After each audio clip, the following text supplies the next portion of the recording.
Tupperware faliu e o erro foi silencioso. Em setembro de 2024, enquanto o nome Tupperware ainda ecoava como sinônimo de tradição e confiabilidade em cozinhas do mundo inteiro, a realidade dentro da empresa era brutal. As vendas haviam sido praticamente cortadas pela metade em relação a uma década antes. O valor das ações, que um dia chegou a $95, havia despencado para menos de $1.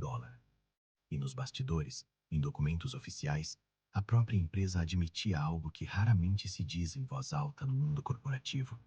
Sem dinheiro novo, a operação simplesmente não sobreviveria. Poucos meses depois, o inevitável aconteceu. A Tupperware entrou com pedido de falência, declarando mais de $1 bilhão em dívidas, contra apenas 680 milhões em ativos. Um desequilíbrio que não nasce do acaso, nasce de decisões acumuladas ao longo de décadas. Se você quer entender como decisões silenciosas derrubam impérios, se inscreve e deixa o like, porque essa história começa agora.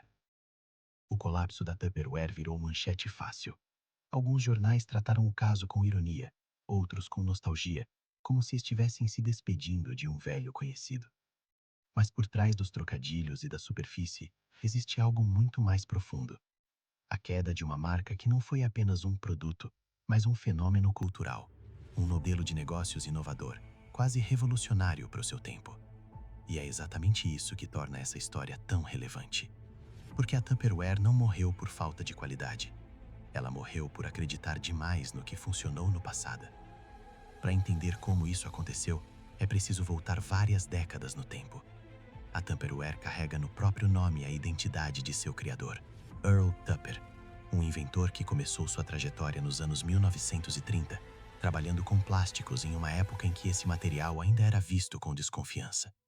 Durante a Segunda Guerra Mundial, sua empresa prosperou fabricando peças plásticas para máscaras de gás.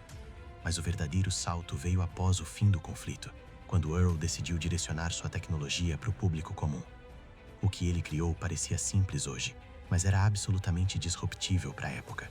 Recipientes de plástico transparentes, duráveis e sem odor, algo impensável quando os plásticos disponíveis eram escuros, quebradiços e com cheiro desagradável. Mais do que isso, ele desenvolveu uma vedação patenteada, inspirada nas tampas de latas de tinta, que permitia conservar alimentos de forma eficiente. Tecnicamente, era um produto brilhante. Comercialmente, era um desafio gigantesco. O problema não era o produto, era o público. Nos anos 1940 e 1950, a ideia de colocar plástico em contato direto com alimentos causava estranhamento. As pessoas não entendiam como usar aquela tampa, não confiavam no material e, acima de tudo, tinham medo do novo. Foi aí que surgiu uma das decisões mais geniais e, ironicamente, mais fatais da história da marca: as festas Tupperware. No pós-guerra, os Estados Unidos viviam uma transformação social profunda. Milhões de famílias migravam para os subúrbios, havia um baby boom e grande parte das mulheres permanecia em casa cuidando da família. Esse cenário criou o ambiente perfeito para um modelo de vendas baseado em demonstrações domésticas. Uma vendedora excepcional chamada Brownie Wise percebeu isso antes de todo mundo. Ela entendeu que o produto precisava ser visto, tocado, explicado. Mais do que vendido, precisava ser experimentado. As festas não eram apenas uma estratégia comercial, eram eventos sociais, encontros, momentos de pertencimento. Earl Tupper enxergou o potencial e a trouxe para dentro da empresa como vice-presidente de marketing. O resultado foi explosivo. Em poucos anos, milhares de consultoras independentes organizavam festas em suas casas. Elas não eram funcionárias da empresa, mas recebiam comissões, prêmios e reconhecimento. Para a época, isso era quase revolucionário. A Tupperware oferecia às mulheres uma forma de gerar renda, construir status social e manter a rotina doméstica. Brownie Wise se tornou o rosto da marca, a primeira mulher a estampar a capa da Business Week. A empresa crescia, a marca se consolidava e tudo parecia perfeitamente encaixado. Mas aqui está o ponto crítico. O que nasce como inovação pode se transformar em prisão quando o mundo muda. Décadas depois, o contexto social era outro. Mais mulheres no mercado de trabalho, menos tempo para reuniões domésticas, consumidores muito mais acostumados a produtos plásticos e principalmente a comprar em lojas físicas, grandes varejistas. A lógica era simples, o modelo precisava evoluir. mas a Tupperware hesitou. Nos anos 1950, quando as festas começaram a dar certo, a empresa tomou uma decisão drástica. Retirou seus produtos do varejo tradicional, apostou tudo em vendas diretas, e esse caminho se tornou quase um dogma. Durante décadas, a marca resistiu a entrar em grandes redes e mais tarde resistiu ainda mais à venda online. Nos anos 1990, haviam regras explícitas proibindo consultoras de vender pela internet, sob o argumento de que nada substituía a demonstração presencial. A empresa até criou um site próprio, mas de forma tímida. Mesmo hoje, apenas uma fração do portfólio estava disponível online.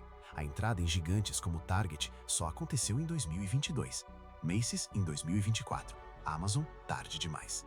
Quando a própria empresa reconheceu esses erros em seus registros de falência, a percepção geral foi clara. As mudanças vieram, mas vieram tarde demais. Enquanto isso, o mercado não esperou. Nos anos 1980, Rubbermaid entrou forte no segmento, oferecendo produtos similares. Depois vieram Glad, Ziploc e inúmeras outras marcas, inclusive genéricas. O termo Tupperware se tornou tão popular que virou linguagem comum. As pessoas passaram a chamar qualquer pote de plástico de Tupperware. Isso parece prestígio, mas é um problema sério. Quando alguém pesquisa a palavra na internet, encontra dezenas de concorrentes. A marca perdeu diferenciação, perdeu presença, perdeu espaço. Há também um paradoxo cruel nessa história. A Tupperware sempre se orgulhou da durabilidade de seus produtos. Eram tão bons que passavam de geração em geração. Quem emprestava um pote queria ele de volta. Só que o comportamento do consumidor mudou. Em um mundo de conveniência, produtos descartáveis ganharam força.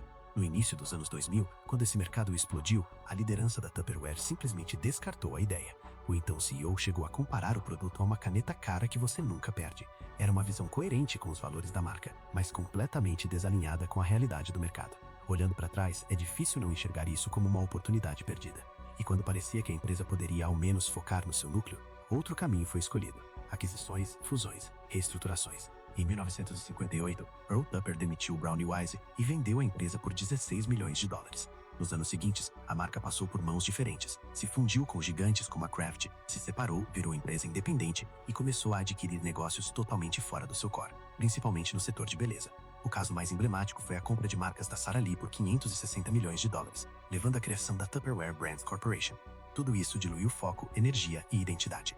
É exatamente por decisões como essa que este canal existe. Então deixa o like e se inscreve, porque entender esses erros muda a forma como você enxerga negócios para sempre. Quando fatores externos como inflação, pandemia, custos de matéria-prima e preocupações ambientais surgiram, a empresa já estava fragilizada. Esses eventos não criaram o problema, apenas aceleraram o colapso. A verdade dura é que a Tupperware se tornou uma empresa desatualizada. Não por falta de história, não por falta de produto, mas por medo de mudar aquilo que um dia funcionou tão bem. Hoje, a marca busca a aprovação judicial para ser vendida e talvez sobreviver sob nova gestão. Mas a pergunta que fica é inquietante. Se a Tupperware desaparecesse amanhã, quantas pessoas realmente sentiriam falta? A lealdade já não é a mesma. As alternativas são inúmeras. O mercado seguiu em frente. Se histórias como essa fazem você pensar diferente sobre poder, mercado e liderança, se inscreve e deixa o like. A cadeira do CEO continua aberta para quem quer enxergar além do óbvio.